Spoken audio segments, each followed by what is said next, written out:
नमस्कार मंडळी, कसे आहात तुम्ही? मालिका विश्वात अनेक नव्या मालिका सुरू झाल्या आहेत. बाई तुझा आशीर्वाद, सनई चौघडे, दीपज्योती, मोहिनी अशा बऱ्याच मालिका मागील काही महिन्यात मराठी टेलिव्हिजनवर सुरू झाल्या. या मालिकांमधून अनेक नवे चेहरे प्रेक्षकांच्या भेटीला आले. नव्या फ्रेश जोड्या प्रेक्षकांच्या पसंतीस उतरत आहे. अशातच मालिका विश्वात आणखीन एका नव्या अभिनेत्रीनं पदार्पण केले.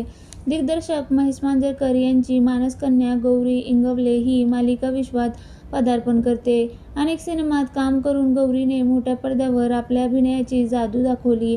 त्याचप्रमाणे गौरी उत्कृष्ट डान्सर आहे. मोठा पडदा गाजवल्यानंतर गौरी आता मालिकेत पदार्पण करण्यासाठी सज्ज झाली आहे. स्टार प्रवाहावर लवकरच प्रेक्षकांच्या भेटीला येत आहे नवीन मालिका पाठराखीण. ही गोष्ट आहे प्रत्येक संकटात आणि प्रत्येक वेदनेत एकमेकांच्या पाठीशी खंबीरपणे उभी राहणाऱ्या भाग्यश्री आणि प्राजक्ता या दोन बहिणींची. बहिणींच्या नात्यातील निस्सीम प्रेम, त्याग आणि जिव्हाळा या मालिकेच्या माध्यमातून प्रेक्षकांना अनुभवायला मिळणार आहे. सुखदुःखात नेहमी सोबत असणाऱ्या या बहिणींचं आयुष्य मात्र एका अनपेक्षित वळणावर बदलतं. परिस्थिती, समाज आणि नियती यांच्या कसोटीवर त्यांचं नातं कसं टिकून राहतं याची उत्कंठावर्धक मांडणी या मालिकेतून पाहायला मिळणार आहे. सिनेमाच्या माध्यमातून आपल्या अभिनयाची छाप पाडलेली गुणी अभिनेत्री गौरी इंगवले पाठराखीणच्या निमित्तानं मालिका विश्वात दमदार एंट्री घेणार आहे.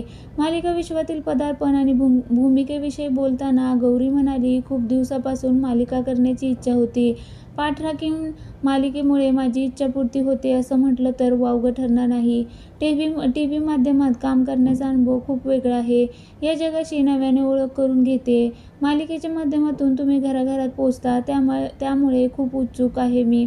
माझ्या कुटुंबाने देखील खूप प्रोत्साहन दिलं, त्यामुळे मी मालिका करण्याचा निर्णय घेतला. मला खात्री आहे ही मालिका आणि या मालिकेतील सगळी पात्र प्रेक्षकांना नक्कीच आवडतील. गौरी आतापर्यंत कुटुंब, पांघरूण, दे धक्का ही अनोखी गाठ, पुन्हा शिवाजीराजे भोसले यांसारख्या लोकप्रिय मराठी सिनेमात काम केलं आहे. एकापेक्षा एक यासारख्या रिॲलिटी शोमध्ये देखील तिने भाग घेतला होता.